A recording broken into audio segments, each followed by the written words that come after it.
Assalamualaikum and good day everyone. So today is 25th of May 2021. The time is 2:37 AM. Okay, so we will cover the last part of the week 10 for magnetic material and influence, which is we're going to cover about the application of magnetic boundary conditions. Okay, so before that, okay, let me revise what we have learned in the previous lecture. Okay, we learned about introduction to magnetization and effect of magnetization. Just like in polarization for the electrostatic in the dielectric material, where we learn about surface bound charge. Okay, we learn about bounded charge, right? So similarly in this magnetized material, okay, we learned about the same bounded, but it is the bounded volume current. Okay, this is bounded in terms of current. Okay, so we learned about the magnetizations. Okay, this one is for the numbers of the atom the numbers of the magnetization exists, okay, in total. Okay, this one is a magnetic dipole moment, which is not zero, and if we and this one, before we apply, we don't have any magnetization, but when we start to apply our field, then we're going to have a dipole magnetic moments, okay, which is not equal to zero, and you see it is in one directions. Okay, so we also learn this. Okay, your B there equals to mu naught of H plus M. Then you learned about susceptibility, and you are also introduced to this bounded volume current density or magnetization volume current density. So this is the label used in Sadiku. This in your slide. Okay, it's okay as long as you understand what is this. Then you learn about surface current, KB, used in the Sadiku, in GSM used in our slide, and then we introduce to the formula, okay, which is your magnetization volume current density is equal to curl of M, and similarly for your current density, bound surface current density or bound surface magnetic current, as long as the bound is the important things. Okay, so it's actually equals to magnetization vector times the unit vector. Then you learned about this as well, the mu naught, mu, and mu r. Okay, so you guys can refer to the previous lecture for detail. Okay, and I would like to remind again to you guys, please read Sadiku and understand it for detail. The Sadiku will have a great detail on everything. Okay, and then slide, please read your slide, and please watch my lecture video and the supplementary video from the other lecturers. Okay, and of course I didn't make it compulsory to actually do tutorial and submit to me. Okay, but you know what is best for you, right? To do the exercise. Don't do exercise last minute just because you're going to have your test soon. Just because you're going to have your test, let's say tomorrow, only today you start doing your tutorial. Okay, it will not work that way. Okay, you will like forcing your mind to understand things for your exam. Okay, so which is not good. Okay, so please do the tutorial. Okay, I treat you all as grown up, and do your exercise. Okay, so now we start with the magnetized material characterization based on the permeability. Okay, we learned about the permeability, right? This one is with respect to the material. This one is with respect to free space. Okay, and we also learn about this concept, which is mu. Okay, from the previous lecture we learned actually mu is actually this. Okay, so mu is actually the combination of these two. Okay,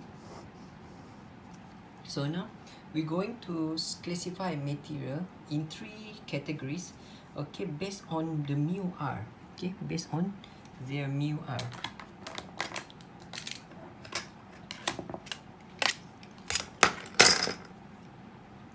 Now, so if you have mu r, okay, which is almost equivalent to 1, okay, we will refer this as dimagnetic, okay, DIA magnetic, okay. So this one is actually what we actually refer as a non-magnetic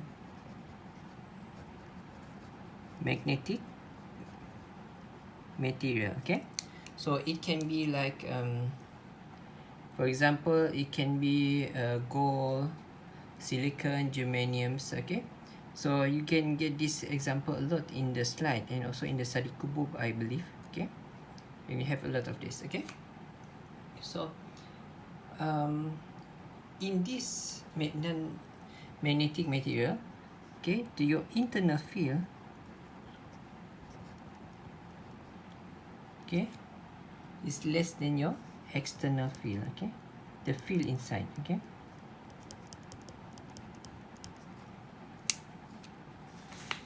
Okay, before I proceed, let me tell you, okay, which is the Sadiko book will actually discuss this. Is actually for the Sadiko is in the beginning of page 375, okay. So you can see from here, okay. You can try to read them, okay.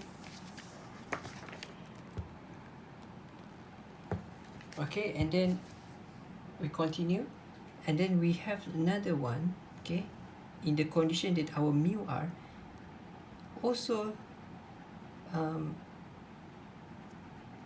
almost to 1, okay, we call this paramagnetic, okay, paramagnetic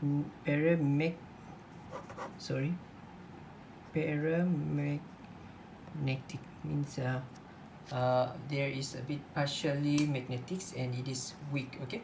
So what is the difference between these two persons and between these two types of material?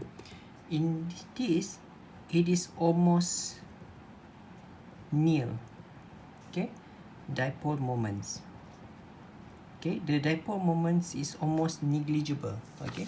So where is our dipole moment? Here, okay. This we regard as our magnetic dipole moment, okay. However, in the paramagnetic, even though it is mu r is almost equals to 1, okay, but we still have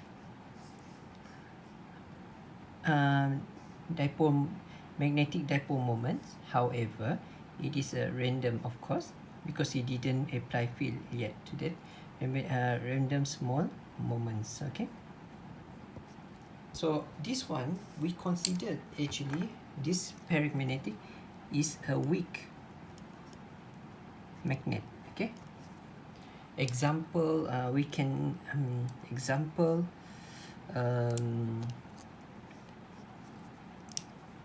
oxygen, okay, or rare earth elements, okay. This one, okay. And then the next you learn, okay, the next, which is the last, okay,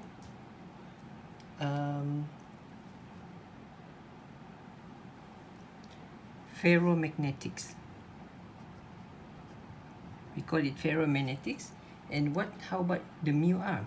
The mu r is large, mu r, okay. Mu r is large, okay. So this will be considered as a strong magnet, okay.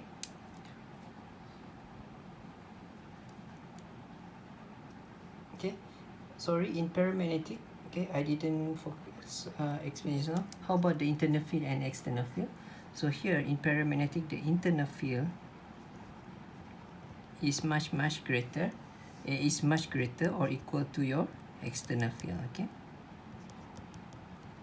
So continue with ferromagnetics. So we have a large strong magnet, means that we also have a large moments, okay. We have a large moment, okay.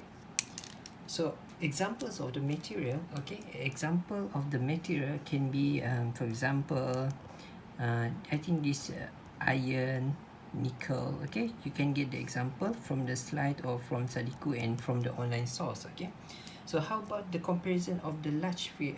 How about the comparison between the internal field and external field now? Okay, so for this ferromagnetic strong magnets, okay, they have a large internal field, even external field has been removed. Okay, so this is the clear difference between them. Okay, and the materials, okay, for the diamagnetic, paramagnetic, and ferromagnetics, we can classify them into linear or non-linear. Okay, remember last time I told you guys, explain for example for this, for linear material. Okay, last time I mentioned to you guys, for linear material, then your magnetization linearly dependent on your H. So that's why you have this equation, magnetization equals to substability of H. Okay, so this is for the linear material. Okay, so we continue. For the magnetization, for magnetics, so we have material. Okay, we can categorize them to linear or non-linear. So for the linear, it actually can be your dimagnetics, okay, and it can also be your paramagnetics. Okay, so for dimagnetic, your substability, okay, is less than 0, and your mu r, just like what you see just now, mu r is almost to 1 or less than 1, okay, the maximum. And how about the paramagnetic? Your substability greater than 0, and your mu r is actually greater or equal to 1. So this one, if this is dimagnetic, this is paramagnetic. How about non-linear? Yes, it is a ferromagnetics, which is when your substability, which is much greater than 0, and your mu r is much greater than 1. Okay, so you will also learn from the figure, you will learn about the this one you can look from the book. Okay, the B of H, B against H, which is magnetization, BH curve. Okay, so you can look at from the Sadiku. Okay, so without further ado, we go to the next part, which is the boundary condition. Okay, just like in the polarization, just like in the electrostatic, where we actually discuss about the boundary conditions. Similarly, in magnetics, we also going to go through almost the same process. Okay, almost the same process, but now it's about the magnetics. Okay.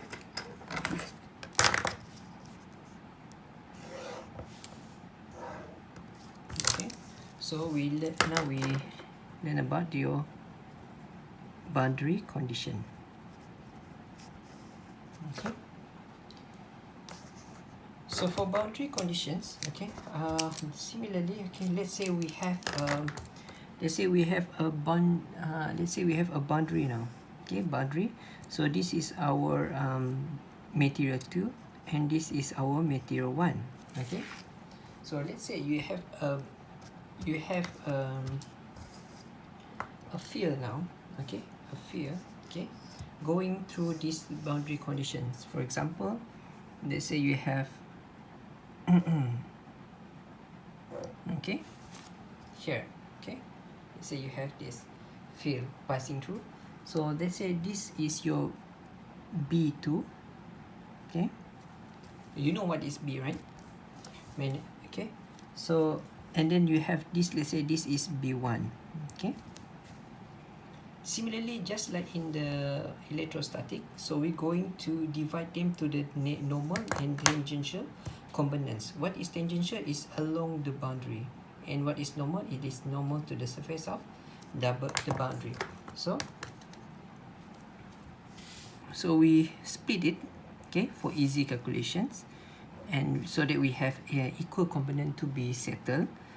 The same directions and the same nature. Okay, so now we split them. Okay, so here we have B to T, which is the tangential. Okay, so how about this? Yes, we have V1T, which is the tangential as well. How about this one, which is 90° to your surface? Okay, so this one is B1 normal, and this one is B2 normal. Okay, so now we're going to group them into the normal components and also into the tangential component later on. Okay, but now let we see. Let we agree first. So we agree that here is actually your B2 is actually a combination of what? Of B2N plus B2T. Am I correct? So here is also the same. It is B1 is actually combination of B1N plus B1T. Okay.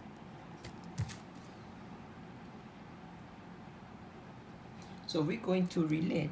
Okay, we're going to make them into one equation. Okay, the normal with normal equation, and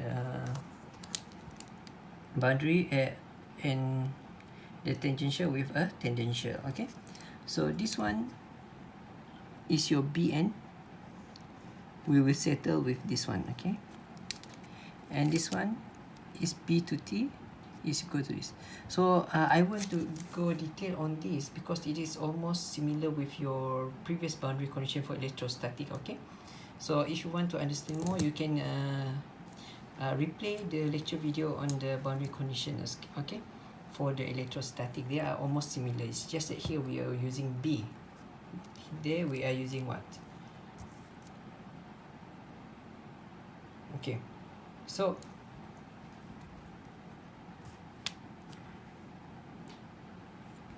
we are introduced. Okay, when we see this, okay, we need to decide which kind of coordinate that we're going to use to solve them. Okay, so this is quite similar to the rest of the step, right? We need to see the coordinates that we wanted to use. Okay, so we need to group them into what their group first. Okay, so we have actually B1 normal, okay, to be solved with B2 normal. Am I correct? And B1T is to be solved with B2T. The tangential with the normal with normal components, the tangential with the tangential component. Okay, now let me go to this boundary. Okay, boundary. Now we want to settle the normal. Okay, we want to see the normal concept. Okay, so first you can see here. Okay, you can see let me. Okay, this is your B1N, and then here is what? Here's your B2N. Am I correct? Okay, so similar also, this one is boundary of this one is material 1, this one is material 2. Okay, so what is the coordinate that's suitable to describe this kind of behavior, this kind of boundary condition? What is the most suitable coordinate? Correct, it is a cylinder. Okay, I'm not really good in drawing, but I hope you guys understand. Okay, so what surface that we have? We have three kinds of surface. Okay, we have this as your surface 1 on top, this one is surface 2 below, and we have the side surface, which is surface 3. Okay, so we also learned from your Maxwell equations. Okay, Maxwell equation that you are introduced with what? The cross integral of b ds is equals to 0. Okay, and also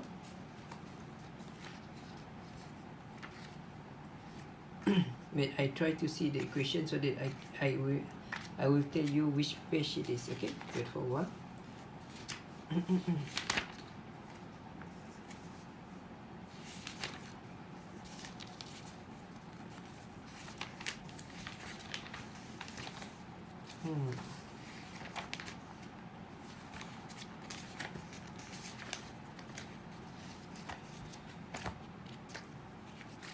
I think it's in the previous chapter, which is chapter 7. Okay, please forward. Okay, where is it?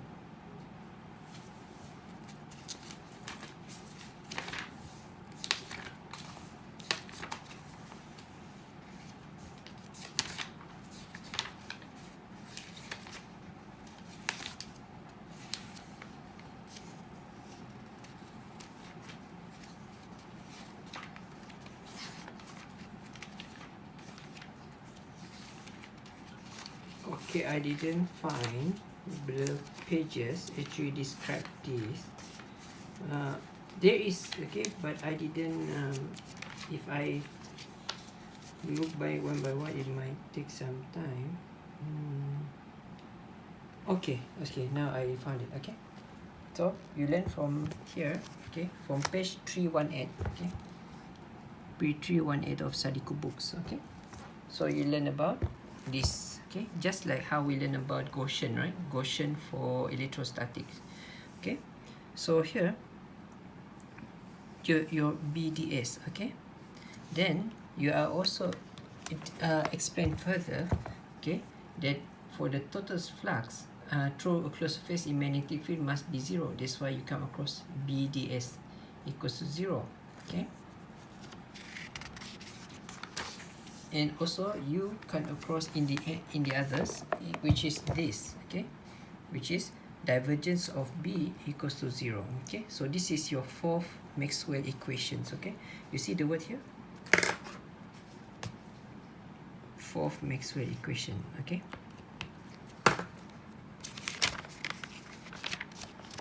okay, so you can see it's from page 318. Okay, so now then you B equals to 0. Okay, so how we actually settle this for the normal? Okay, so you're going to describe all of this. Okay, first what we have, integral of B ds. Okay, for this surface 1. Okay, surface 1 plus integral of what? Integral of B ds2, which is due to the surface 2. Okay, which is below, and then you have integral of B ds3, which is due to the side surface. All of this is actually equals to 0. Okay, and similarly is because we want to settle for the normal parts. Okay, and this one is, this side is actually doesn't involve with this normal components. Okay, this side edge, and that's why we can assume it's okay to be like very small, and we can actually take it as 0. So the S3 is 0. Okay, because you don't have any normal component there. Okay, we don't have any normal component. Sorry, we don't have any normal component there. We only have normal component at ds1 and ds2. Now how about ds1? Okay, here, okay, for the B, okay, we have the normal in the z direction, right? So we have B 1n and is in the z direction. Okay, for ds1. Okay, and how about ds1 is going up, right? This surface. Let me put into different color so that you guys can see. So okay, so the blue surface. Okay, the blue surface is yes your ds1. Okay, and black surface is your ds2. Okay, So this is your ds1, which is going upward in the z direction as well. So this one is actually your ds also in z direction. Okay, how about this guy now? This one is b is still going up, so b to n in the z direction. Okay, however, if you see the surface for this black down, the black, okay, is actually going upward, going outward, but it is in opposite direction of the z, so that's why it is a negative z. So that's why here you're going to use negative z. Okay, I put different colors so that you guys can see. So that's why here is ds and it's a negative z. Okay, so all of this is 0. Okay, then you extend it, so you have your b1n. Okay, because this z dot z is the same direction, right? So it will be non-zero. Okay, so now you have b1n and you have the surface. Okay, you have the surface, integral of the surface, and then the results of the integral of surface. Okay, then you have another minus. Why minus? Because we have negative here. Okay, minus, then we have b2 and surface equals to 0. Okay, then when we cancel out, okay, we can cancel out this one. Then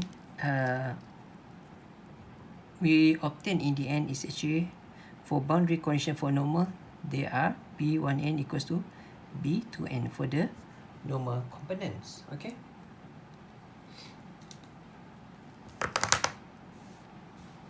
so far so good. So this is the for the normal components. Okay, how about the tangential components? Okay, so tangential components, I give you guys hint. Okay, you guys can try because I don't see have I worry my video will stop recording. Okay, so now I just give hint. So now we're going to see the next part, which is our tangential component now. Okay, so this is your normal components. This is your normal component. Okay, so how about your tangential? So the same, if you have, just like in the electrostatic, okay, just like in the electrostatic that you learn, you also have a tangential, right? Okay, because just now we already split them. Okay.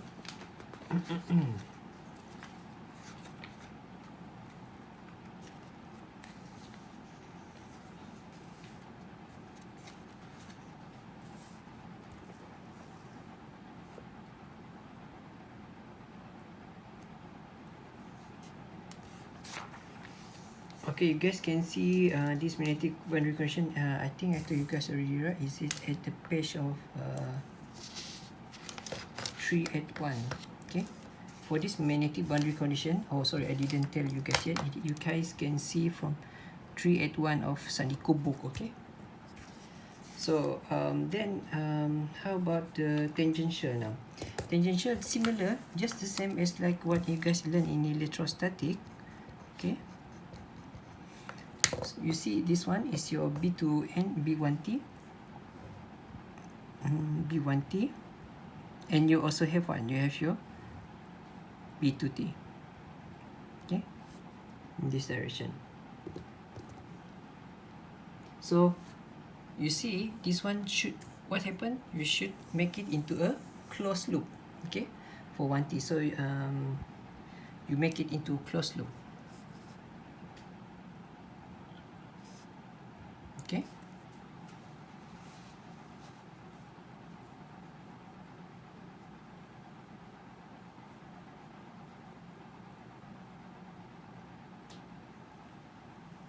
so closed loop, which we have the direction like this. Okay, your directions. Okay,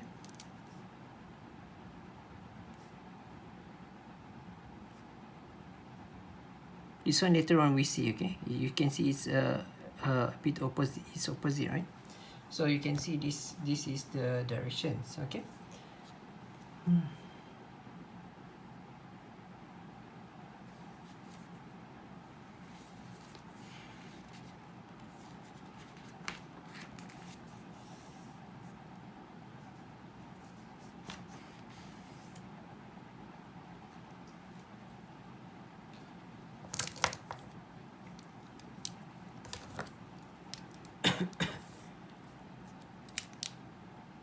And then you see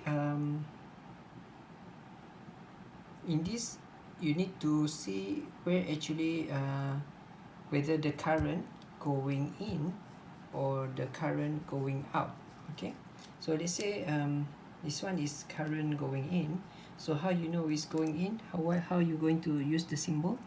Yes, you're going to symbol this like this, just like a screw. Okay, just like a screw. Where is my screw? But I think you guys understand, right? This one means this going inside the page. Okay.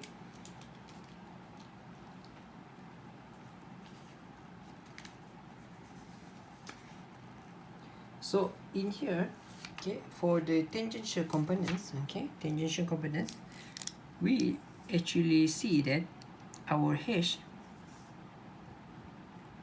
tangential, okay, minus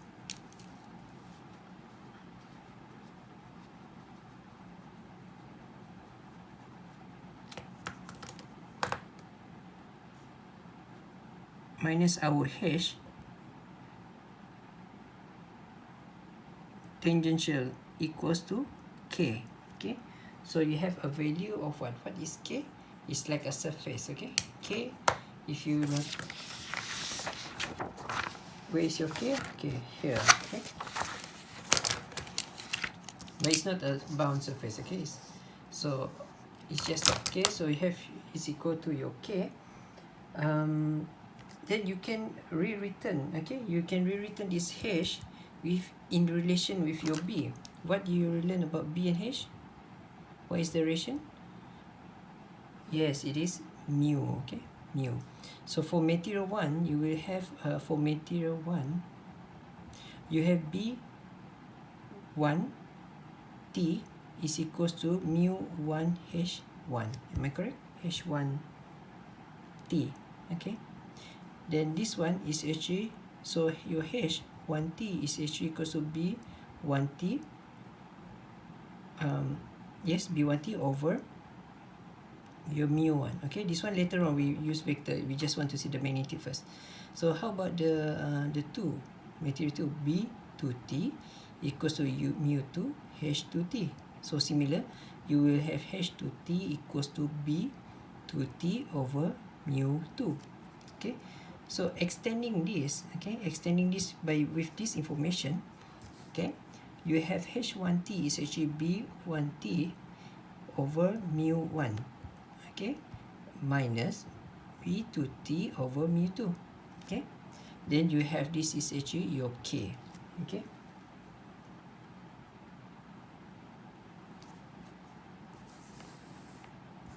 So far so good.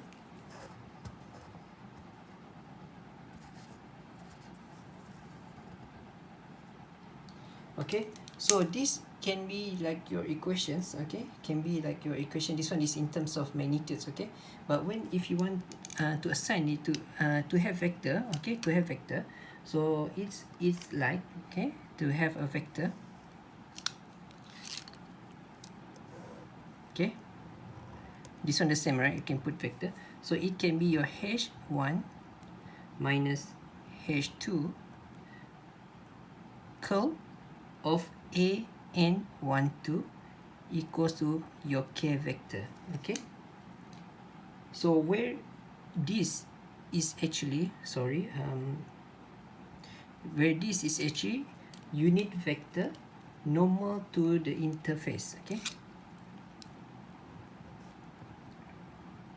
normal to the interface. Okay, what is interface here? Here is our interface. Okay, the boundary. Okay, and it's directed from medium 1 to medium 2. Okay, so this is from medium 1 to medium 2. Okay, so how are we going to see this? So this is actually, if we extend this boundary, okay, because I don't have space, so I just extend. So this is your direction of your A and 1, 2. Okay, so this is direction. Okay, because from medium 1 to medium 2. And then let's say, okay, let's say in the event that if we don't have current, okay, if the boundary, okay, if the boundary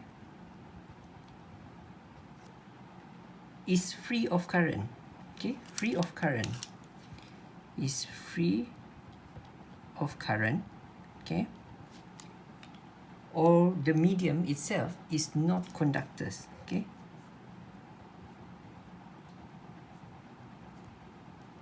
So we have two conditions, okay.